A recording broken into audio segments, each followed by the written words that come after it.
అందరి దగ్గర బైబిల్స్ ఉన్నాయా? Very good. బైబిల్స్ లేకపోతే మాకు తెలియచేయండి, మీకు బైబిల్స్ మేము ఇస్తాం.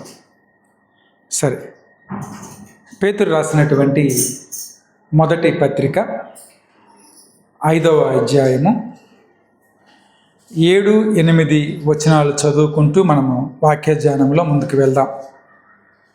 పేతురు రాసినటువంటి మొదటి పత్రిక 5వ అధ్యాయము 7-8 వచనాలు.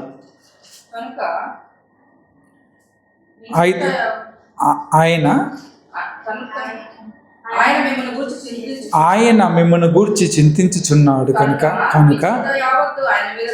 మీ చింత యావత్తు ఆయన మీద వేయుడి, నిబ్బరమైన బుద్ధి గలవారై మెలకువగా ఉండుడి. మీ విరోధి అయిన అపవాది గర్జించు సింహం వలె ఎవరిని మృంగుదునా అని వెదుకుచూ తిరుగుచున్నారు.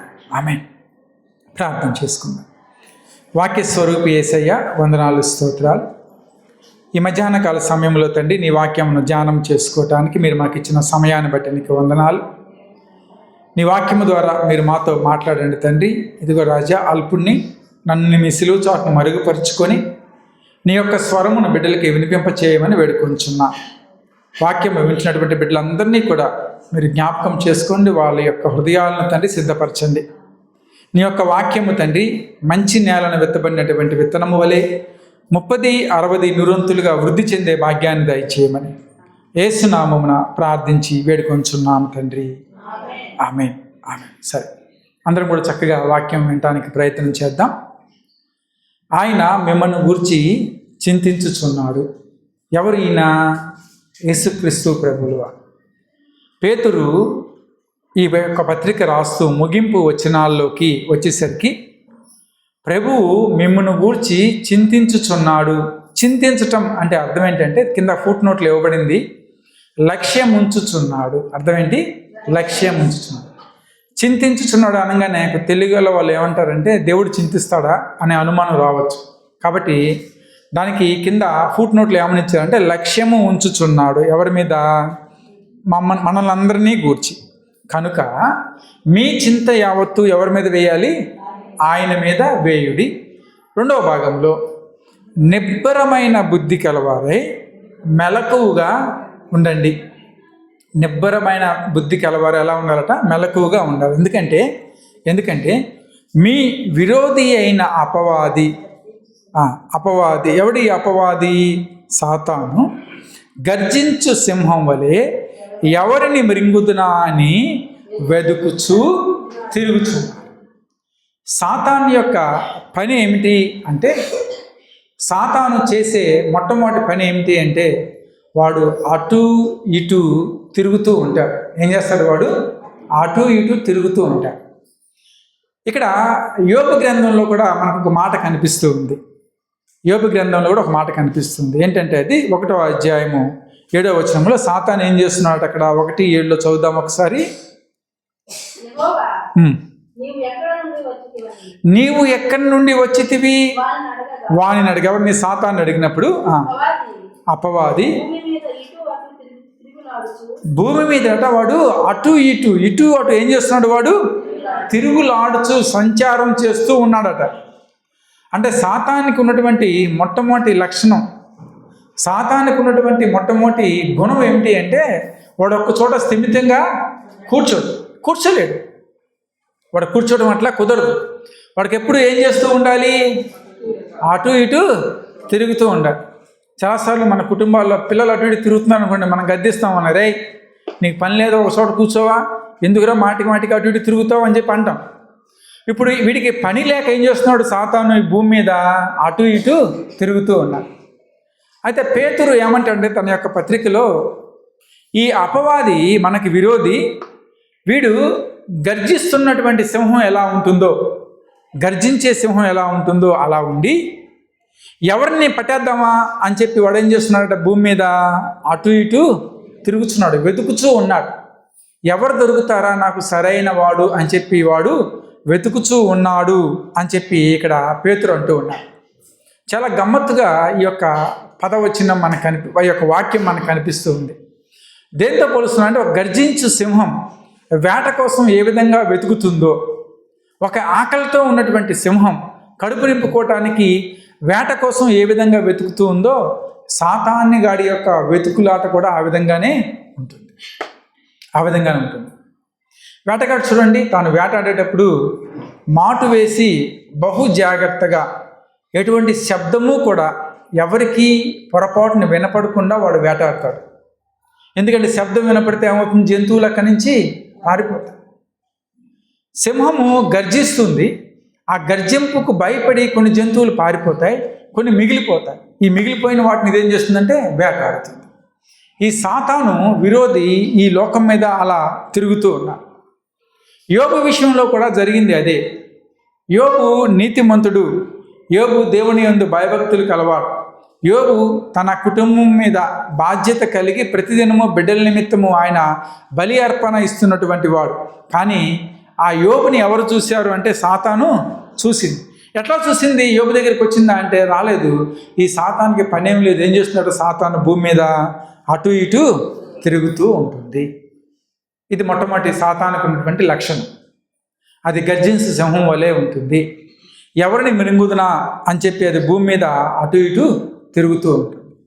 అయితే ఎవరైనా సాతానికి దొరికినప్పుడు, ఎవరైనా సాతానికి ఆ యొక్క వేట దొరికినప్పుడు సాతాను వాడిని పట్టుకోవటానికి ప్రయత్నం చేస్తుంది.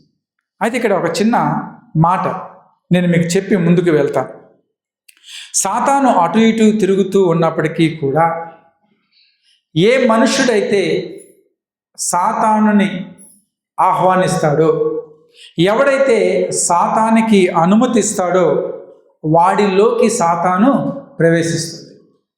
ఇస్కరియోతు యూద యేసుక్రీస్తు ప్రభుల వారు ఆ బల్ల దగ్గర రొట్టె ముంచి ఇవ్వగానే వాడు పుచ్చుకున్నాడు. వాక్యం ఉంటుంది అక్కడ, వాడు ఆ రొట్టెని పుచ్చుకోగానే సాతాను వాడిలోకి ప్రవేశించును అంటుంది వాక్యం. అప్పుడు దాకా ప్రవేశించలా. వాడు రమ్మన్నాడు, ఇంకా టైం అయిపోయింది, వెళ్దాం పద, పని చేద్దాం. దేనికి? ఏం పని చేద్దాం అన్నాడు? 30 దేనారాలు తీసుకున్నాను కదా, యేసుక్రీస్తు ప్రభుల వారిని అప్పగించాల్సిన సమయం వచ్చేసింది, వచ్చేయి అన్నాడు. అప్పుడే సాతాను ఏం చేసింది? వాడిలోకి ప్రవేశించింది. సాతాను మనలోకి ప్రవేశించాలంటే మొట్టమొదటిగా అది పర్మిషన్ అడుగుతుంది. రానా వద్దా, రానా వద్దా, రానా వద్దా. ఎవరైతే దానికి అనుమతిస్తారో, ఎవరైతే రమ్మని ఆహ్వానిస్తారో వారిలోకి సాతాను చక్కగా వచ్చేస్తుంది. కాబట్టి ఈ గర్జించు సింహం వలె తిరిగే సాతాను మన పర్మిషన్, మన యొక్క అనుమతి అడుగుతూ ఉంటుంది, రానా వద్దా అని చెప్పేసి. మరి యోబు విషయంలో ఏం జరిగిందండి? యోబుని అడిగిందా పరిమితి, అనుమతి అడిగిందా యోబుని అంటే? యోబు విషయంలో జరిగింది వేరు. ఇక సంభాషణ ఎవరెవరికి జరుగుతుంది? దేవునికి సాతానుకి మధ్య సంభాషణ జరుగుతుంది యోబు గ్రంథం 1వ అధ్యాయం. అయితే సాతానుడు అటు ఇటు తిరుగుతూ ఎవరి మీద దృష్టి పెట్టాడు? యోబు మీద దృష్టి పెట్టాడు.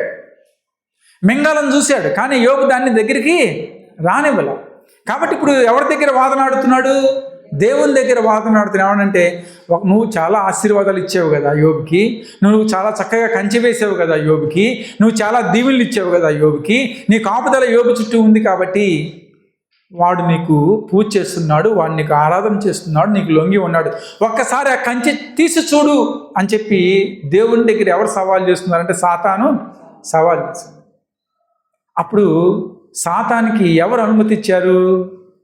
దేవుడు అనుమతించాడు. జాగ్రత్తగా వినాలి విశ్వాసులుగా. సాతానుడు మనలోకి రాడు, మొదటిగా నువ్వు అనుమతి ఇవ్వాలి. దైవ గ్రంథంలో మనకు కనపడే ఒక సంఘటన, యోబు గ్రంథంలో ఎవరు అనుమతి ఇచ్చారు సాతాను యోబు మీద ప్రయోగం చేయడానికి?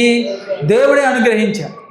కానీ దేవుడు ఇంకొక కండిషన్ పెట్టి సాతానికి ఆ పర్మిషన్ ఇచ్చాడు. ఏమనంటే, నువ్వు వాడి ప్రాణాన్ని ముట్టుకోవటానికి వీల్లేదు, యోబు ప్రాణాన్ని ముట్టుకోవడానికి వీల్లేదు. కావాల్సి ఉంటే వాడి సంపదను తీసేసుకో, వాడి ఆస్తిపాస్తులు తీసేసుకో, ఆరోగ్యాన్ని తీసేసుకో అన్నీ అన్నాడు. కానీ దేన్ని ముట్టుకోవద్దన్నాడు? ప్రాణాన్ని నువ్వు ముట్టుకోవటానికి వీల్లేదు.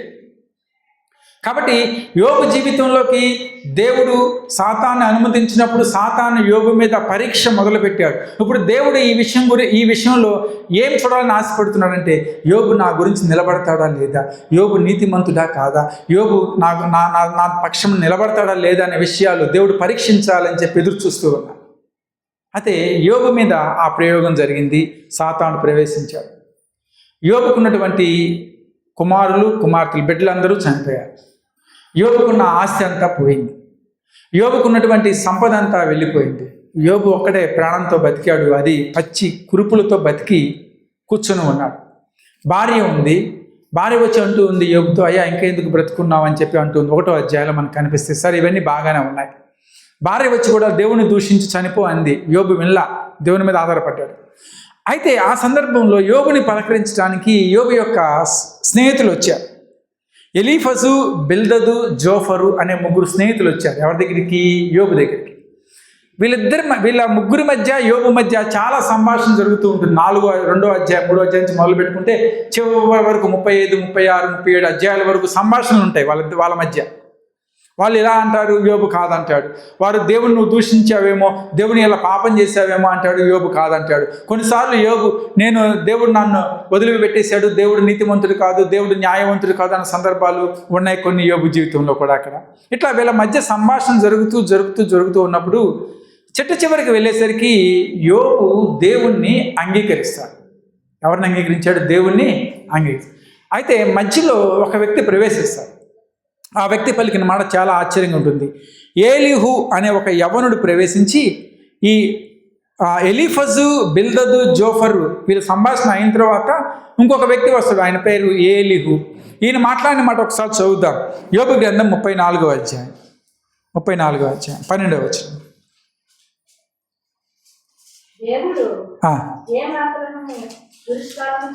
దుష్కార్యము చేయడు,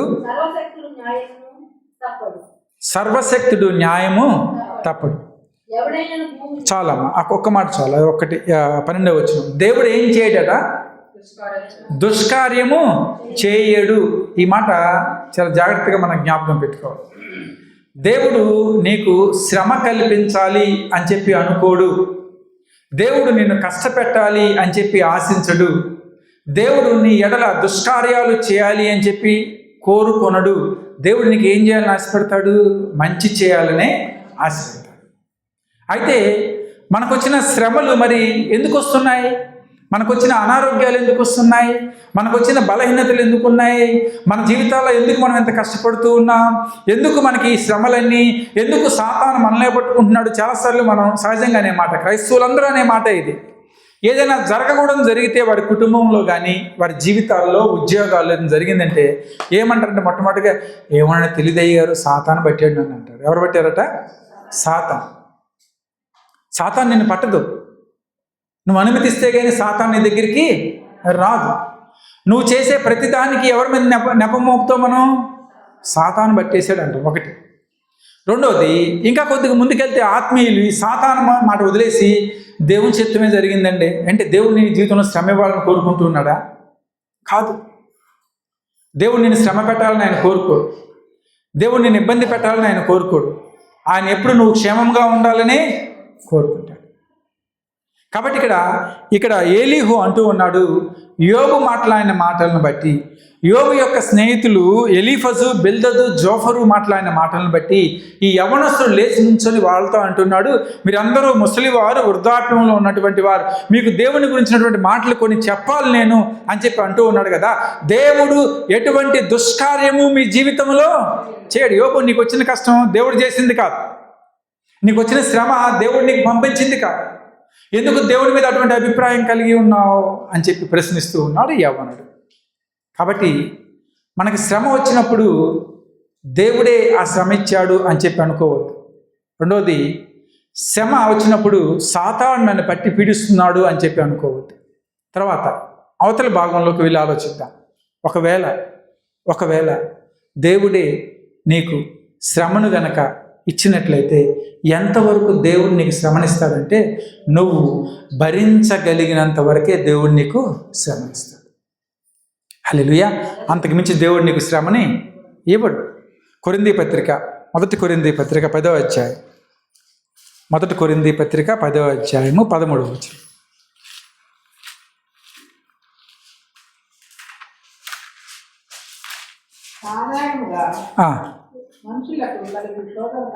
మనుషులకు కలుగు శోధన తప్ప మరి ఏదియు మీకు సంభవింపలేదు. దేవుడు నమ్మతగినవాడు. మీరు సహింపగలిగినంత కంటే ఎక్కువగా ఆయన మిమ్మును శోధింపబడనీయడు.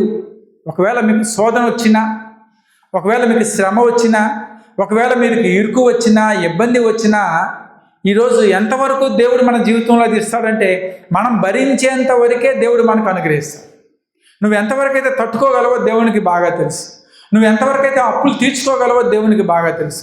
నీకు ఎంతవరకు అయితే శ్రమలు నువ్వు తట్టుకొని నిలబడగలవో దేవునికి బాగా తెలుసు. కాబట్టి అంతవరకే దేవుడు నీకు ఆ యొక్క శోధన అనేది అనుమతిస్తాడు. అంతేకాదు కలుగుటకు ఆయన శోధనతో కూడా తప్పించుకొని మార్గము. ఇంకా దీనికంటే మనకేం కావాలి? ఇంకేమైనా కావాలా విశ్వాసకు? దీనికంటే ఇంకేమైనా కావాలా?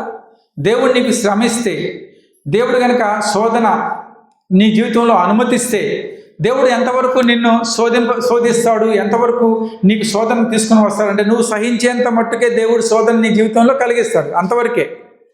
ఇది కూడా సాధారణ మనుషులు అందరికి కలిగేదే. నాకెందుకు వచ్చింది తలకాయ నొప్పి, నాకెందుకు వచ్చింది మోకాలు నొప్పి ఉన్న వాళ్ళు చాలామంది ఉన్నారు. అనారోగ్యంతో ఉన్న వాళ్ళు చాలామంది ఉన్నారు. సాధారణంగా కలిగే శ్రమ తప్పితే నీకు ఎక్కువ శ్రమ దేవుడు అనుమతించడు. ఒకవేళ ఆ శ్రమ వచ్చిన సహించుటకు, ఆ శోధనల నుంచి తప్పించుకోవటానికి కూడా దేవుడే మార్గాన్ని ఏర్పాటు చేస్తారు. హల్లెలూయా. కాబట్టి దేవుడు అనుమతించినటువంటి శోధన, దేవుడు అనుమతించినటువంటి శ్రమ మనల్ని కొన్ని పాఠాలు నేర్చుకోవటానికి ప్రోత్సాహపరుస్తుంది. కొన్ని పాఠాలు నేర్చుకోవడానికి అది ప్రోత్సాహపరుస్తుంది.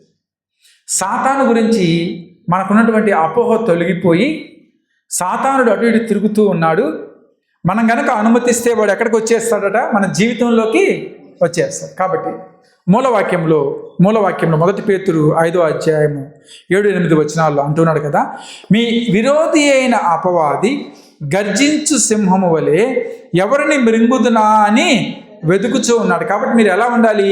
నిబ్బరమైన బుద్ధి గలవారై మెలకువగా ఉండండి.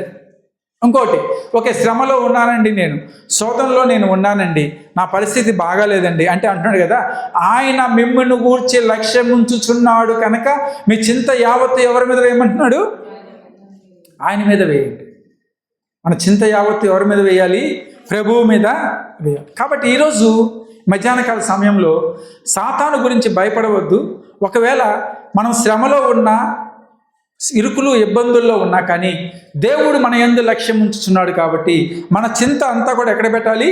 దేవుని మీద వేయాలి. 11వ అధ్యాయము మత్తయి సువార్త 11వ అధ్యాయం మనకు బాగా పరిచయం ఉన్నటువంటి వాక్య భాగమే. 28-29 వచనాల్లో ఒక మాట రాయబడి ఉంది, చూద్దాం.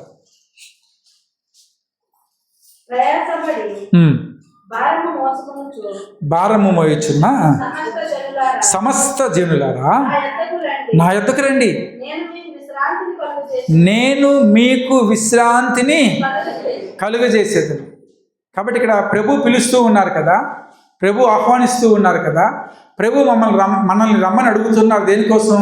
ప్రయాసపడి భారము మోయుచున్న సమస్త జనులు. అంటే వీళ్ళు ఎక్కడ పెట్టున్నారు వాళ్ళ యొక్క భారం అంతా అంటే భుజాల మీద పెట్టుకొని తిరుగుతూ ఉన్నారు. వీళ్ళందరినీ దేవుడు ఏమని పిలుస్తున్నాడు? నా యొద్దకు రండి అంటున్నాడు. అంటే అర్థం ఏంటి? దేనికి వెళ్ళాలి ప్రభు దగ్గరికి అంటే ఆ భారం తీసి ఎవరి మీద పెట్టడానికి? ప్రభువు మీద పెట్టడానికి. కొంతమంది మనలో ఆ భారాన్ని మోసుకొని తిరిగే వాళ్ళు కూడా ఉన్నారు. సంఘానికి వచ్చినప్పుడు, దేవుని సన్నిధిలో ఉన్నప్పుడు, దైవజనులు ప్రార్థన చేసినప్పుడు, మన దగ్గర మీరు ప్రార్థన చేసుకున్నప్పుడు మీ దగ్గర ఉన్న భారం అంతా ఎక్కడ పెట్టాలి? ఎవరి మీద పెట్టాలి? దేవుని మీద పెట్టేసేయాలి. అంతేకాకుండా అది మర్చిపోయి మనము జీవిస్తూ ఉన్నప్పుడు దేవుడు మన జీవితంలో కార్యాలు జరిగిస్తాడు. అంతేకాని దేవుని సన్నిధిలోకి వచ్చినప్పుడు ఆ భారాన్ని మర్చిపోతాం, బయట చెప్పులు వేసుకున్నప్పుడు మళ్ళీ ఆ తిరిగి భారాన్ని భుజం మీదకి ఎత్తుకుంటాం. అప్పుడు దాకా ఎవరి మీదో పోట్లాడి లేదా గొడవ చేసి సంఘానికి వచ్చేవాళ్ళు ఉన్నారు. బయట చెప్పులు వదిలిపెట్టి లోపలికి వచ్చేటప్పుడు దేవుని దగ్గర ప్రార్థన చేస్తారు, దేవా నాకు సమాధానం ఇవ్వు అని చెప్పి. అంటే బయట పోట్లాడిన విషయం ఏం చేశారు? చర్చిలో మర్చిపోయాడు. కానీ చర్చ అయిన తర్వాత ఎప్పుడైతే ఆమెను అన్నారో, బెండెక్షన్ అయిపోయిందో, బయటికి వెళ్ళి చెప్పులు వేసుకున్నప్పుడు ఎవరు గుర్తొస్తారు? మొట్టమొదటిగా ఆ తిట్టిన వాడే. ఎవరితో నువ్వు తిట్టావో, నువ్వు తిట్టలేనా, వాడే గుర్తొస్తాడు. అంటే నీ భారం ఏం చేస్తున్నావు? నువ్వు ఇంకా వదిలిపెట్టలా, మోసుకొని తిరుగుతూనే ఉన్నావు. కాబట్టి ఇప్పుడు భారం ఏం చేయాలి? ఎవరి మీద పెట్టాలట? దేవుని మీద పెట్టాలి. ఎందుకంటే మన చింత యావత్తు ఆయన మీద పెట్టినప్పుడు మనం నిరీక్షణ కలిగి, ఓర్పు కలిగి, ఆ శ్రమని లేదంటే శోధనను జయించటానికి మనం బలం దేవుని దగ్గర నుంచి పొందుకోవాలి. ఎప్పుడైతే ఆ విధంగా నువ్వు ఉంటావో ఆ శోధన నిన్ను బలహీనపరచదు. హల్లెలూయా. శోధన నిన్ను బలహీనపరచదు. శ్రమలో ఉన్నటువంటి దైవజనులు, శోధనలో ఉన్నటువంటి దైవజనులు ఎంతోమంది మనకి బైబిల్లో కనిపిస్తూ ఉంటారు. వాళ్ళకి అనారోగ్యం ఉండి కూడా పరిచర్య చేసినటువంటి పౌలు మనకి ప్రాముఖ్యంగా కనిపిస్తూ ఉంటాడు. నీ బలహీనతలు యందు నా కృప నీకు చాలు అంటాడు దేవుడు. నీకు బలహీనత ఉంది కాదంటలేదు, నీకు అనారోగ్యం ఉంది కాదంటలేదు, కానీ అది చాలు, నా కృప నీకు చాలు. ఆ బలహీనత నిన్ను జయించలేదు అంటే ఆ శోధన నిన్ను పడగొట్టలేదయ్యా, నువ్వు చేయాల్సిన పని నువ్వు తప్పనిసరిగా చేస్తావు అని చెప్పి వాక్యము సెలవిస్తుంది. కాబట్టి మన శ్రమల్లో, మన ఇరుకుల్లో, మన ఇబ్బందుల్లో అంతా కూడా ఎవరి మీద పెట్టేవాళ్ళుగా ఉండాలి అంటే దేవుని మీద భారం మోపేవారుగా మనం ఉండాలి. దాన్ని తిరిగి మన భుజాల మీదకి ఎత్తుకునేకూడదు. చాలా సందర్భాల్లో అందరిలో కూడా సహజంగా చూసినట్లయితే అది శ్రమో శోధనో తెలియకుండానే దాని గురించి ఎక్కువగా ఆలోచిస్తూ ఉంటాం. అసలు అది క్వశ్చన్ అని తెలిస్తే కదా సమాధానం వెతకటానికి. అది ప్రశ్నే కానప్పుడు సమాధానం ఏముంటుంది? ఇంకొక మాట, తేలిగ్గా మాటలు చెప్పాలంటే, ఉదాహరణకి ఈ లోకంలో సర్వసాధారణంగా పరిష్కారం లేనటువంటి సమస్యలు ఏవి కూడా ఉండవు. ఏముండవు? ఒకసారి చెప్దామా? పరిష్కారం లేని సమస్యలు ఏమీ ఉండవు. ఇంకోసారి, పరిష్కారం లేని సమస్యలు ఏమీ ఉండవు. ఒకవేళ పరిష్కారం లేకపోతే అది సమస్యే కాదు. అదేంటారా? సమస్యే కాదు. ఇంకా సమస్య కానప్పుడు దాని గురించి మనం ఆలోచించాల్సిన అవసరం కూడా లేదు. నీ యొక్క శ్రమ అని నువ్వు ఏదనుకుంటున్నావో, నీకు భారము అని చెప్పి ఏదనుకుంటున్నావు, మొట్టమొదటిగా అది శ్రమో భారమో నీకు అర్థమైందా? లేదంటే దాని గురించి ఎక్కువగా నువ్వు ఆలోచించేసి అదే శ్రమ అనుకుంటున్నావా? చాలాసార్లు చూడండి, కొంతమంది జరిగిపోతున్నాయి అనే ఆలోచనలో ఉండిపోతారు. జరగదు అది, కానీ ఏదో జరిగిపోతుంది. యోబు పరిస్థితి కూడా అదే కదా. నా బిడ్డల మీదకి ఏమన్నా వస్తుందేమో అని భయపడితే తాను ఏదైతే తలిచాడో అదే నెత్తి మీదకి వచ్చింది. యోబే అంటాడు, నేను దేని గురించి అయితే భయపడ్డానో అదే నా నెత్తి మీదకి వచ్చి పడింది అంటాడు. కాబట్టి దేని గురించి ఎక్కువగా మనం అతిగా ఆలోచించకూడదు. అతిగా రాత్రులు పడుకోకుండా ఆలోచించనే కూడదు. ఎందుకంటే జరగాల్సింది దేవుని చేతికి అప్పగించండి, దేవుడే ఆయన యొక్క జ్ఞానంతో మిమ్మల్ని నడిపిస్తాడు. హల్లెలూయా. కాబట్టి శ్రమో శోధనో తెలియకుండా అనవసరంగా మీ ఆరోగ్యాలు పాడు చేసుకోవద్దు. దేవుని మీద నమ్మకం ఉంచండి. ఆయన మీ ప్రతి భారంను తొలగించి మిమ్మల్ని అందరినీ కూడా ఆయన మార్గంలో నడిపిస్తాడు. కాబట్టి మన సమస్త భారంను కూడా ఎవరి మీద వేయాలి అంటే దేవుని మీద మనం వేసేవారిగా ఉండాలి. ఇంకొక మాట కీర్తనకారుడు అంటాడు, ఒకసారి చదువుకుందాం. 55వ కీర్తన 22వ చరణం.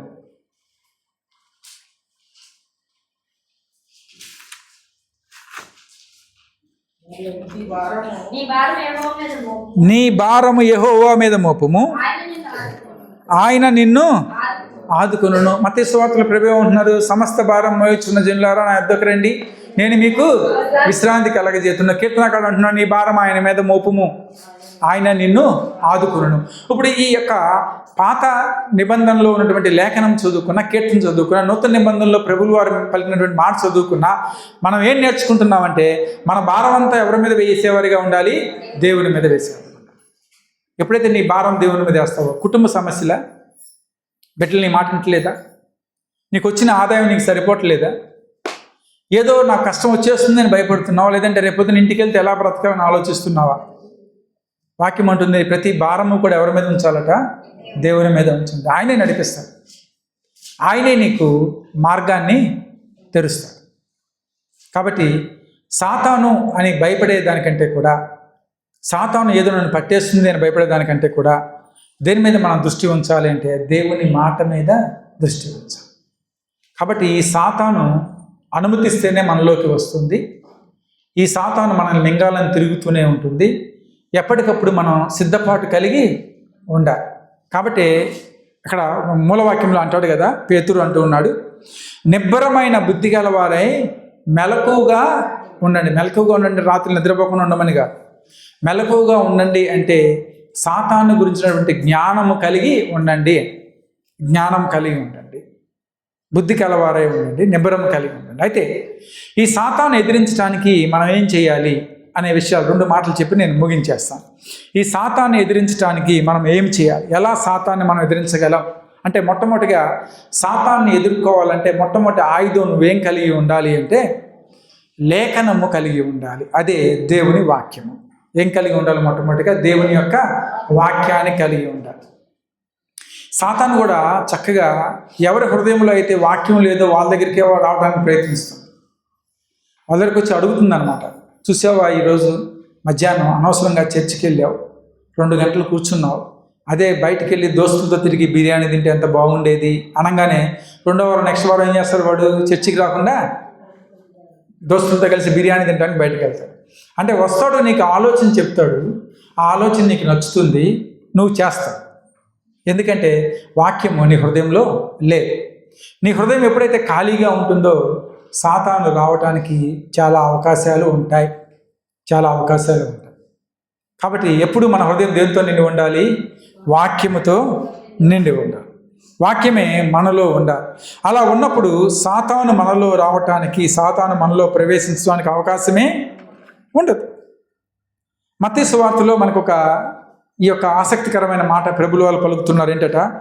మత్తయి సువార్త 12వ అధ్యాయము 43 నుంచి 45 వచనాల వరకు చూసుకుంటే, సూచక క్రియలు చూపించమని పరిసయ్యులు ప్రభువుల వారిని అడుగుతూ ఉన్నారు. యేసయ్య, కొన్ని సూచక క్రియలు మాకు చేయవా అని చెప్పి అడుగుతూ ఉన్నప్పుడు ప్రభువు ఆ యొక్క విషయం మీద మాట్లాడుతూ, ఈ అపవాది యొక్క ప్రవర్తన, సాతాను యొక్క ప్రవర్తన, దెయ్యముల యొక్క ప్రవర్తన ఎలా ఉంటుందో ప్రభు ఒక చిన్న మాట చెప్తూ ఉన్నారు అక్కడ. ఏంటట? ఒక వ్యక్తి ఉన్నాడు, ఆ వ్యక్తిలో హృదయంలో సాతాను వచ్చాడు. అయితే దేవునికి ప్రార్థించినప్పుడు ఆ సాతానుడు వదిలి వెళ్ళిపోయాడు, ఇంకా మళ్ళీ రెండోసారి అనుమతించలా. అయితే ఆ హృదయాన్ని ఏం చేశాడంటే ఆ వ్యక్తి చక్కగా అలికి ముగ్గు వేసి పరిశుభ్రంగా ఉంచుకున్నాడు, ఖాళీగా పెట్టుకున్నాడు. ఎప్పుడైతే ఈ సాతానుడు బయటికి వెళ్ళిపోయాడో వాడికి ఎక్కడ ఉండాలో తెలియక వాడి పని ఏంటి? అటు ఇటు తిరగటమే. తిరుగుతూ ఏ స్థలాన్ని అయితే వదిలిపెట్టి వెళ్ళిపోయాడో ఆ స్థలానికి మళ్ళీ వచ్చాడు. ఈసారి వచ్చేసరికి పోయినసారి కొద్దిగా గందరగోళంగా ఉంది, కానీ ఈసారి పరిశుభ్రంగా ఉంది, చక్కగా ఉంది, ఉండటానికి అనుకూలంగా ఉంది. వెంటనే ఏం చేశాడంటే వాడు ఒక్కడే కాకుండా ఇంకొక 7 తీసుకుని లోపలికి వచ్చేసి. కాబట్టి నీ హృదయము శుభ్రంగా ఉండటం మాత్రమే కాదు, కానీ నీ హృదయము నింపబడాలి. దేంతో నింపబడాలంటే వాక్యముతో నింపబడాలి. వాక్యం లేకపోతే చాలా ప్రమాదం. ఖాళీగా ఉంచితే బహు ప్రమాదం. ఎందుకంటే వెంటనే వాడు వచ్చి ఏదో ఒక ఆలోచన చెబుతాడు. రేపు ఏదో సినిమా రిలీజ్ అవుతుంది అంటే అదే రోజు ఆరాధన ఉంటుంది. ఈ ఆరాధన పక్కన పెట్టి ఎక్కడికి వెళ్తాం? మనం థియేటర్ దగ్గర ఉంటాం. ఎందుకంటే వాడు చెప్పిన ఆలోచన. కాబట్టి లేఖనాన్ని మన హృదయంలో ఉంచుకున్నప్పుడు వాడికి మనలోకి ప్రవేశించే చోటు లేదు అక్కడ. అంతే, ఏం లేదు, చోటు లేదు. ఎందుకంటే నీ హృదయం దేంతో నిండిపోయింది? వాక్యముతో నిండిపోయింది. కాబట్టి హెబ్రీ గ్రంథకర్త అంటాడు కదా 11వ అధ్యాయంలో, 4వ అధ్యాయం 12వ వచనం అంటాడు కదా, వాక్యము 2 అంచుల ఖడ్గము వంటిది అని చెప్పి మొదలు పెట్టారు. చదువుదాం ఒకసారి వాక్యము. హెబ్రీ పత్రిక 4వ అధ్యాయము 12వ వచనం. ఎందుకనగా దేవుని వాక్యము సజీవమై బలము గలదై 2 అంచులు గల ఎటువంటి ఖడ్గము కంటేను వాడిగా ఉండి విభజించినంత మట్టుకు దూరుచు హృదయం యొక్క తలంపులను ఆలోచనలను. చిన్న ఎగ్జాంపుల్ చెప్తాను. అందరూ కంప్యూటర్స్ వాడతారా? అందరూ మొబైల్స్ ఉన్నాయి మీ దగ్గర? మొబైల్స్ ఉన్నాయి, వెరీ గుడ్. మొబైల్లోకి అప్పుడప్పుడు వైరస్ వస్తుంది, తెలుసా మీకు? వస్తుందా కదా? వైరస్ వస్తుంది. అయితే ఈ వైరస్ ఎప్పుడైతే మీ మొబైల్లోకి ప్రవేశించిందో, మీ కంప్యూటర్లోకి ప్రవేశించిందో, ఇది వెళ్ళి కంప్యూటర్ ఉన్న పార్ట్స్ అన్ని సాఫ్ట్వేర్ ప్రోగ్రామ్స్ని కానీ హార్డ్వేర్ ప్రోగ్రామ్స్ని కానీ డిస్టర్బ్ చేస్తుంది. కాబట్టి మీ కంప్యూటర్ పనిచేయదు, ఇంకా పనిచేయదు. అయితే దీనికి విరుగుడుగా ఇంకొకటి పెట్టుకుంటాం. ఏంటట అది? యాంటీవైరస్. ఏంటది? యాంటీవైరస్ అంట. అయితే యాంటీవైరస్ ఏం చేస్తుంది అంటే, ఎప్పుడైతే వైరస్ లోపలికి ప్రవేశించిందో ఇది ఆ వైరస్తో పోరాడుతుంది, ఆ వైరస్ని లోపలికి రానివ్వకుండా ఆపుతుంది. బాగుంది. దేవుని యొక్క వాక్యము మన హృదయంలో ఉంది. ఇప్పుడు ఆ వైరస్ సాతానుడు వచ్చినప్పుడు దేవుని యొక్క వాక్యము ఆ యొక్క ఆలోచనలతో పోట్లాడుతూ ఉంటుంది. అయితే ఇంకొక మాట చెప్తా. ఈ వైరస్ని మనము ప్రతిరోజు, అంటే పీరియాడికల్లీ, రోజున, వీక్లీనా ఏం చేయాలని అప్డేట్ చేయాలి. ఏం చేయాలి? దాన్ని అప్డేట్ చేయాలి. అప్డేట్ చేయలేదనుకోండి, ఈ సాతానుగాడు వైరస్కి కొత్త తెలివితేటలు వస్తాయి. ఇప్పుడు నీ దగ్గర యాంటీవైరస్ ఏముంది? పాతది ఉంది. వీడికి కొత్త తెలివితేటలు వచ్చినాయి. ఈ కొత్త తెలివితేటలు వచ్చి దూరిపోతాడు నీలోకి. నువ్వేం చేయలేవు అప్పుడు. ఎందుకంటే నువ్వు ఎలా లేవు? సిద్ధపాటు కలిగి లేవు. నువ్వు అప్డేట్ అయ్యి లేవు. అదే పాత పద్ధతిలోనే ఉండిపోయావు. దేవుని యొక్క వాక్యము అది సజీవముగా ఉంటుంది. దేవుని యొక్క వాక్యము బలము గలదై ఉంటుంది. అది రెండొంచెల వంటి ఒక ఖడ్గం వలె ఉంటుంది. ప్రాణాత్మ కీళ్లను మూలుగులను విభజించినంత మట్టుకు దూరుచు హృదయం యొక్క తలంపులను ఆలోచనలు అదేం చేస్తుందట? శోధిస్తుంది. వినండి జాగ్రత్తగా. ప్రతిరోజు మీరు వాక్యం చదవాలి. ఒకసారి శుక్రవారం ఆరాధనకి వెళ్ళొచ్చామండి చాలు, ఏదో యాంటీవైరస్ వేసుకున్నాం చాలు అంటే కుదరదు. ఏం చేయాలి? నువ్వు ప్రతిరోజు బైబిల్ చదవాలి. ప్రతిరోజు ఏం చేయాలి? నువ్వు ప్రార్థన చేయాలి. అంటే అర్థమేంటి? నువ్వు నీ యొక్క హృదయ తలంపులను ఆలోచనలను సజీవంగా చేసుకుంటున్నావు. ఎప్పుడైతే నీ ఆలోచనలు తలంపులు ప్రతిరోజు ఈ వాక్యంతో ప్రార్థనతో సజీవంగా ఉంటాయో సాతాను నీలోకి ప్రవేశించడు. చివరి భాగం యొక్క వచనంలో ఉంటుంది కదా, హృదయం యొక్క తలంపులను ఆలోచనలను ఏం చేస్తుందట? శోధిస్తుంది. ఒకసారి సాతాను ఏదైనా ఆలోచనని హృదయంలో పెట్టినప్పుడు, సాతాను నీ హృదయంలో ఒక ఆలోచన తెచ్చాలనుకున్నాం. ఉదాహరణకి రేపు ఏదో సినిమా రిలీజ్ అవుతుంది, అదే రోజు శుక్రవారం కూడా ఉంది, ఆరాధన ఉంది, నాకు ఆరాధన వెళ్ళాలని లేదు అని చెప్పి ఆలోచన నీ హృదయంలోకి వచ్చింది అనుకోండి. ఒకవేళ వాక్యం నీ హృదయంలో ఉంటే ఇది వెళ్ళి దాన్ని స్కాన్ చేస్తుంది. ఏమని? వాడు చెప్పిన ఆలోచన మంచిదా కాదా, దాన్ని నువ్వు వినొచ్చా వినకూడదా, దాన్ని ఎంతవరకు నువ్వు అంగీకరించాలి అంగీకరించకూడదు స్కాన్ చేసి ఉంటుంది. వద్దురా బాబు, అది నీకు పనికిరాదు ఉంటుంది. ఎప్పుడు అంటే ఆ వాక్యం నీ హృదయంలో పుష్కలంగా ఉన్నప్పుడు, ప్రతిరోజు సజీవమైన వాక్యం నీ హృదయంలో ఉన్నప్పుడు. ఎందుకంటే ప్రతిరోజు మీరు ఉదయం 10 నిమిషాలు వాక్యం చెప్తారు. మీకు పనేం లేదా, మీకు ఉద్యోగం చేసుకోవట్లేదా, మీ కుటుంబాలు లేవా, ఎందుకు మీరు పొద్దున్న దాని గురించి శ్రమ పడతారంటే ఈ వాక్యము కనీసం కొంతమందినైనా సజీవంగా ఉంచుతుంది. హల్లెలూయా. కాబట్టి వాక్యము, ఉదయకాలపు ధ్యానము, ఉదయకాలపు వాక్యము, ఉదయకాలపు ప్రార్థన, రోజంతా కూడా నీకు 2 గ్లాసులు బూస్ట్ తాగితే ఎంత బలం వస్తుందో అంత బలం వస్తుంది కదా. మన చిన్నప్పుడు పిల్లలకి ఏమి ఇస్తాం? మన పొద్దున స్కూల్కి వెళ్ళేటప్పుడు బూస్ట్ ఇచ్చి పంపిస్తాం. ఎందుకు? వాళ్ళ రోజంతా కొద్దిగా బలంగా పుష్టిగా ఉంటారు. పాత రోజుల్లో మనమైతే మన పల్లెటూరులో గంజానం తిని పొద్దున్నే బయటకు వెళ్ళేవాళ్ళు. ఎందుకంటే మధ్యాహ్నం దాకా వాడికి ఆకలి ఉంటే ఏంటో తెలియదు, ఇది సరిపోతుంది స్టమక్లో. దేవుని యొక్క వాక్యము, ప్రార్థన ఆత్మీయంగా నిన్ను స్థిరపరుస్తుంది, ఆత్మీయంగా నిన్ను బలపరుస్తుంది. కాబట్టి వాక్యము, జీవము కలిగినటువంటి వాక్యము నీ హృదయంలో ఎల్లప్పుడూ ఉండాలి. అది ఎల్లప్పుడూ ఉత్తేజంగా రగులుతూ ఉండాలి. చల్లబడిపోయి ఉండకూడదు. వారానికి ఒకసారి వినేది, నెలకు ఒకసారి వినే వాక్యంలాగా అది ఉండనేయకూడదు. కాబట్టి దేవుని యొక్క వాక్యము ద్వారా మనము సాతాన్ని ఎదిరించవచ్చు. యేసుక్రీస్తు ప్రభువుల వారు కూడా బాప్తిజం తీసుకున్న తర్వాత అపవాది చేత శోధింపబడెను అని చెప్పి 3 సువార్తలు మత్తయి, మార్కు, లూకాలో మనకు తెలియజేయబడి ఉంది. ఎవరి చేత శోధింపబడ్డారు? అపవాది చేత శోధింపబడ్డారు. ఈ అపవాది యేసుక్రీస్తు ప్రభువుల వారిని 40 రోజులు శోధించింది. అయితే సాతాను ప్రభువులోకి ప్రవేశించాల. ఇంతకుముందు చెప్పిన విధంగా నువ్వు అనుమతిస్తే కానీ సాతాను నీలోకి ప్రవేశించదు. ప్రభువులోకి ప్రవేశించలా, కానీ ప్రభువుని అది ప్రేరేపిస్తుంది. ఏమని ప్రేరేపిస్తుందో తెలుసా? అంటుంది, నీకు ఆకలి అవుతుంది కదా, ఈ రాళ్లను రొట్టెలుగా చేసుకోవాలి. అంటే ఇప్పుడు సాతాను నువ్వు చేయొచ్చు కదా, రాళ్ళను రొట్టెలుగా చేయదు. అది చేయదు. అది చేయదు. ఏముంటుంది యేసుక్రీస్తు ప్రభుతో, యేసయ్య నువ్వు దేవుని కుమారుడు అయితే నిజముగా నీ తండ్రి దగ్గర నుంచి నువ్వు వచ్చినట్లయితే ఈ రాళ్ళను ఎలా చేసుకోమంటుంది? రొట్టెలుగా చేసుకొని తిను అంటుంది.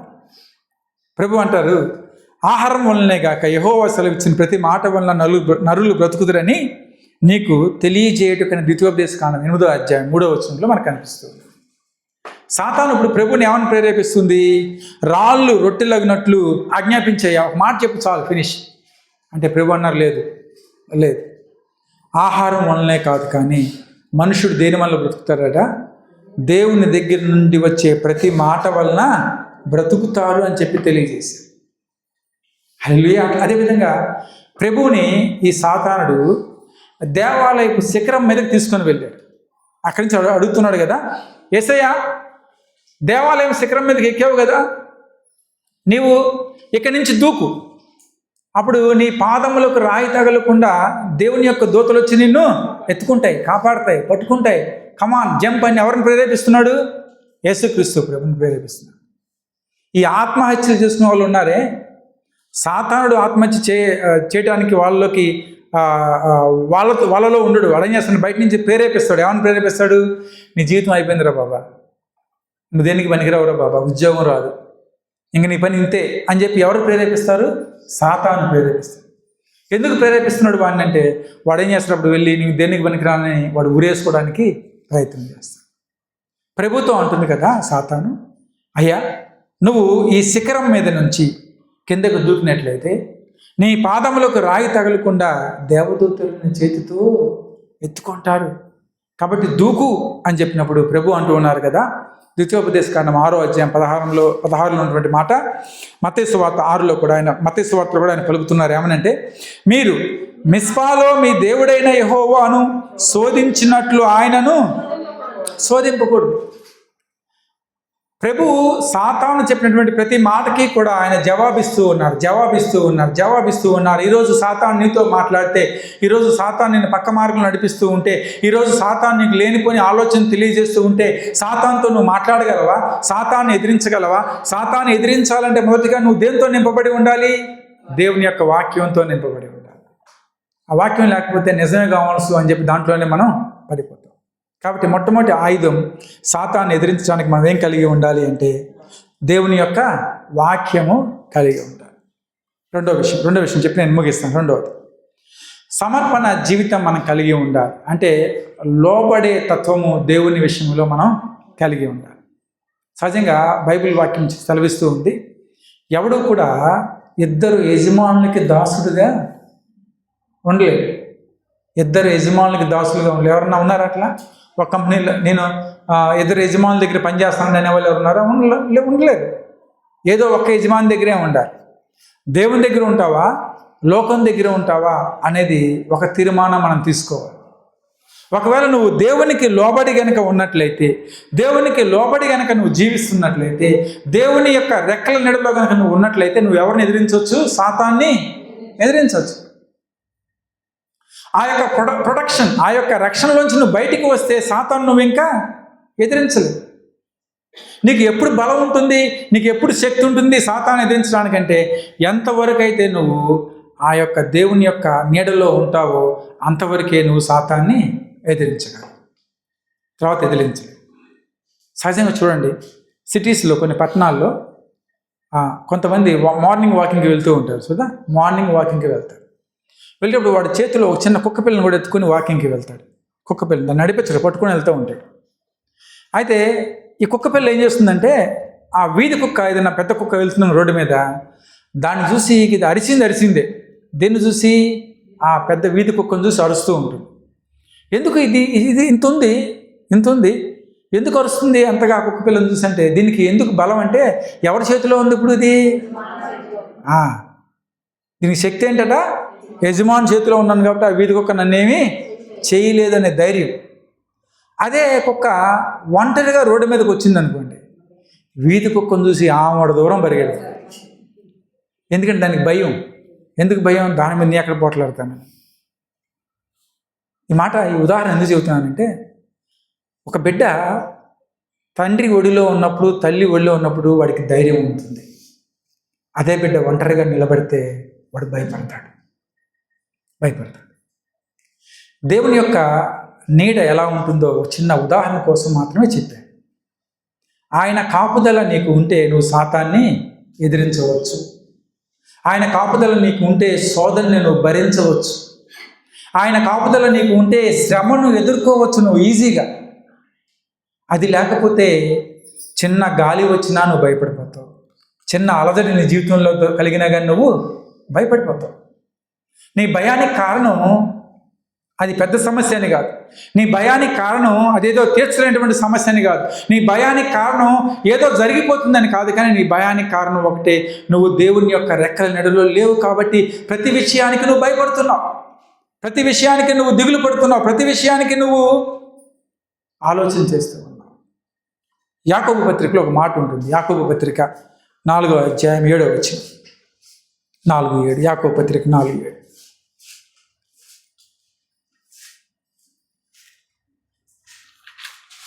ఎక్కడ ఎత్తుకుతున్నారు? కాబట్టి హెబ్రీ పత్రిక ఇందాక చదువుకున్నాం కదా, దాని పక్కనే ఉంటున్నాం. కాబట్టి దేవునికి లోబడి ఉండుడి, అపవాదిని ఎదిరించుడి, అప్పుడు వాడు మీ యొద్ద నుండి పారిపోను. ఇప్పుడు సాతాను ఎదిరించాలంటే మొదటిగా దేవుని యొక్క వాక్యం నీ హృదయంలో ఉండాలి. రెండోది ఏముండాలి? దేవునికి నువ్వు లోబడి ఉండాలి. ఎవరికి లోబడి ఉండాలి? దేవునికి లోబడి. దేవునికి ఎలా లోబడి ఉండటం అంటే ఒక చిన్న ఉదాహరణ మనందరం కూడా మన జీవితంలో అన్వయించుకోవచ్చు. దీంట్లో పెద్దగా బైబిల్ మొత్తం చదివేసుకొని వాక్యాలన్నీ కంటత పట్టేయాల్సిన అవసరం లేదు. జాగ్రత్తగా వినండి. ఏ రోజు ఏ మాట మీరు చదువుకున్నారో, ఏ రోజు ఏ వాక్యం మీరు ఉదయం చదువుకున్నారో ఆ వాక్యాన్ని మీ జీవితంలోకి అన్వయించుకోండి. చాలు, మీరు దేవునికి లోబడి ఉన్నట్లే. ఉదాహరణకి ఈరోజు ఒక మాట మనం ఉదయకాల సమయంలో ధ్యానం చేసుకున్నాం. ప్రార్థన గురించి ధ్యానం చేసుకున్నాం. ప్రార్థించేటప్పుడు దేవునికి స్తుతులు చెల్లించాలి. ఒకటి, ప్రార్థించేటప్పుడు మనం ఉండే పట్టణం గురించి మనం ప్రార్థించాలి. 3, ప్రార్థించేటప్పుడు మనం నివసిస్తున్నటువంటి దేశం గురించి మనం ప్రార్థించాలి. ఇది ఉదయకాల సమయంలో మనం ఆ 10 నిమిషాల విడివిలో ధ్యానం చేసుకున్న అంశం. ఓకే, నేర్చుకున్నాం కదా. ఈరోజు ఉదయం విన్నాం. ఈరోజు సాయంత్రం నువ్వు ప్రార్థించేటప్పుడు ఏం చేయాలంటే, నువ్వు నీ కుటుంబం గురించి ప్రార్థించేటప్పుడు నీ కుటుంబం గురించి, ఈ దేశం గురించి, ఈ పట్టణం గురించి, యెరూషలేము క్షేమం గురించి, సంఘం గురించి నువ్వు ప్రార్థన చేసినప్పుడు ఆ మాట నీలోకి వచ్చేసినట్లే. నువ్వు ఎవరికి లోబడి ఉన్నావు? ఇప్పుడు దేవునికి లోబడి ఉన్నావు. దేవునికి లోబట్టం అంటే అర్థం ఏంటంటే ఆయన వాక్యాన్ని అంగీకరించడమే. దేవునికి లోబట్టం అంటే అర్థం ఏంటంటే ఆయన వాక్యానుసారంగా నడుచుకోవడమే. దేవునికి లోబట్టం అంటే అర్థం ఏంటంటే నువ్వు ఎంతైతే మాట నేర్చుకున్నావు దేవుని గురించి ఆ మాటకి విధేయత చూపిస్తే చాలు. దేవుడు నిన్ను బైబిల్ అంతా చదివి అప్పచెప్పమన్నాడా? దేవునికి లోబడి ఉండటం అంటే అది యాకోబు అంటున్నాడు కదా. కాబట్టి దేవునికి లోబడి ఉండుడి, అపవాదిని ఎదిరించుడి, అప్పుడు వాడు మీ యొద్ద నుండి. కాబట్టి సాతాను పారిపోవాలి ఈరోజు మన దగ్గర నుంచి అంటే మనం ఎవరికి లోబడి ఉండాలి? దేవుడు. ఈరోజు ఈ మాట మన హృదయంలోకి మనం తీసుకోవాలి, అంగీకరించాలి. ఏంటి? అవును, దేవునికి లోబట్టం అంటే ఆయన మాట విని దాని ప్రకారం చేయటమే దేవునికి లోబట్టం అంటే. ఎప్పుడైతే మనం దేవుడికి లోబడి ఉంటామో మన తరపున ఎవరు పోట్లాడతారట? దేవుడే పోట్లాడతారు. కొన్నిసార్లు మనం పక్కింటి వాళ్ళ మీద పోట్లాడటానికి ఆయుధాలు సిద్ధం చేసుకుంటాం కదా. వాళ్ళు ఏమన్నారు? ఆ మాటలకి కౌంటర్ పదాలను ఎత్తుకుంటాం. వాళ్ళు ఏం అడుగుతారు, మనమేం మాట్లాడాలి. ఒకవేళ గొడవే జరుగుతుంది అనుకోండి, వాళ్ళు ఏం పట్టుకొస్తారు, మనమేం పట్టుకెళ్ళాలి అని చెప్పి ఈ ఏర్పాట్లు ఉంటాయి కదా. ఉంటాయి. ఎందుకంటే వాళ్ళతో పోట్లాడేటప్పుడు, యుద్ధం చేసేటప్పుడు ఇవన్నీ రెడీగా ఉండాలి. కానీ దేవుణ్ణి ఆపుగా చేసుకుంటే, దేవుని నీడలో నువ్వు ఉంటే, దేవుడే నీ తరపున యుద్ధం చేస్తే నీకు ఆయుధాలేమీ అవసరం లేదు. యుద్ధము యెహోవాదే. కాబట్టి ఆయనే చేస్తాడు. నువ్వేం చేయాలి? ఊరక నిలచుండి చూడుడి ఆయన కలిగించే రక్షణ అని చెప్పి నిర్గమాకాండంలో వాక్యం ఉంటుంది. దేవుడు ఎలా రక్షిస్తాడు, దేవుడు ఎలా కాపుదలు దయచేస్తాడు, దేవుడు ఎలా నిన్ను నడిపిస్తాడు అనేది నువ్వు పెద్దగా యుద్ధానికి కత్తులు పట్టుకొని వెళ్ళాల్సిన అవసరం లేదు. లేదంటే మూలన్న ఏదో వస్తువులు పట్టుకుని పొట్లడానికి వెళ్ళాల్సిన అవసరం లేదు. కానీ ఆయన కాపుదల నీడ నీకుంటే ఆయనే నీ తరపున యుద్ధం చేస్తాడు. ఒకవేళ నీకు పోరాడే శక్తి లేదేమో, చాలాసార్లు మనం అలసిపోయిన స్థితిలో ఉంటాం. చాలా సంవత్సరాలు ఇక్కడ కష్టపడ్డాం, ఒమాన్ దేశంలో కుటుంబం కోసం కష్టపడ్డాం. కానీ చివరికి ఈ స్థితిలో ఒకసారి వెనక్కి తిరిగి చూస్తే మళ్ళీ ఇంకక్కడ కూడా శూన్యంగా కనపడుతుంది. ఏమీ లేని స్థితిలో ఉండిపోతూ ఉన్నావు, ఏమీ చేయలేని స్థితి. నీ స్థితి ఏదైనప్పటికీ దేవుడిని ఆపుగా చేసుకో. దేవుడు నీకు శక్తిని అనుగ్రహిస్తాడు. హల్లెలూయా. ఆయనే నిన్ను నడిపిస్తాడు. దీన్ని బట్టే ప్రభువు వారు అన్నారు కదా, మత్తయి సువార్తలో ఇంతకుముందు వాక్యం చదువుకున్నాం. ఏంటి? ప్రయాసపడి భారం మోయించిన సమస్త జనులారా నా యొద్దకి రమ్మంటున్నాడు. కాబట్టి బిడ్డలారా, సాతాను ఎదిరించడానికి 2 ఆయుధాలు మీకు చెప్పాను. మనకు సమయం లేదు, త్వరగా ముగించుకుందాం. 2 ఆయుధాలు మీకు చెప్పాను. ఒకటి, సాతాను ఎదిరించడానికి లేఖనం మనం పట్టుకుని ఉండాలి. రెండోది, దేవునికి లోబడి సమర్పణ జీవితం మనం కలిగి ఉండాలి. ఎప్పుడైతే ఆ విధంగా ఉంటామో సాతాను ఎదిరించవచ్చు. ఒకవేళ శ్రమలో ఉన్నావేమో, ఒకవేళ ఇరుకులు ఇబ్బందుల్లో ఉన్నావేమో, కానీ ఈ శ్రమల్లోంచి బయటికి రావడానికి ఎవరు కృప చూపిస్తారు? మనకి దేవుడే కృపను చూపిస్తాడు. ఒక్క వాక్యం చెప్పి నేను ముగిస్తాను. 1 పేతురు పత్రిక చివరి వాక్యం. 1 పేతురు పత్రిక 5వ అధ్యాయం 10వ వచనం. పేతురు రాసిన 1 పత్రిక కింద చదువుకున్నదే 5వ అధ్యాయంలోనే 10వ వచనం ఒకసారి చదివి నేను ముగించేస్తాను. 5:10. తన నిత్య మహిమకు దేవుడు, జాగ్రత్తగా వినాలి, కొంచెము కాలము మీరు శ్రమపడిన పిమ్మట చేసి స్థిరపరిచి బలపరుచును, యుగ యుగములకు కలుగునుగా. 11వ వచనం. అది ఇక్కడ పేతురు 1 పత్రిక రాసేటప్పుడు ఆయన ఎవరికి రాస్తున్నాడంటే చెదిరిపోయిన ఇశ్రాయేలీయులకి రాస్తూ ఉన్నారు. వీళ్ళందరూ పాపం అక్కడక్కడ తల్లాల్చుకుంటూ ఉన్నారు. అయితే ఆ దేశంలో ఉన్న వాళ్ళందరికీ పేతురు పత్రిక రాస్తూ అంటున్నాడు కదా, మీరు కొంచెం కాలం శ్రమ పడ్డారేమో. ఈరోజు దేవుడు అంటూ ఉన్నాడు, మీకు కొద్ది కాలం శ్రమ కలిగిందేమో, కానీ ఆ శ్రమ తర్వాత దేవుడు మిమ్మల్ని పూర్ణులుగా చేసి స్థిరపరిచి బలపరచును. హల్లెలూయా. కాబట్టి మన శ్రమలో ఉన్నామేమో అధైర్యపడవద్దు, ఇరుకుల్లో ఉన్నావేమో అధైర్యపడవద్దు. దేవుని వైపు చూడు. ఈ శ్రమల తర్వాత నీకు సంతోషాన్ని ఆయన ఇవ్వబోతూ ఉన్నాడు. ఇంతవరకు దుఃఖంలో ఉన్నామేమో ఆయన ఆనందాన్ని మన జీవితంలోకి తీసుకుని రాబోతూ ఉన్నాడు. హల్లెలూయా. ఈ కొద్ది మాటలు మన వినికిడిలో దేవుడు దీవించి ఆశీర్వదించునుగాక. Amen, amen, amen. అందరం కూడా ప్రభు వాళ్ళకి సిద్ధపడదాం. మన హృదయాలను మనం సిద్ధపరచుకుందాం. ప్రభు వాళ్ళకి సిద్ధపడదాం మనం.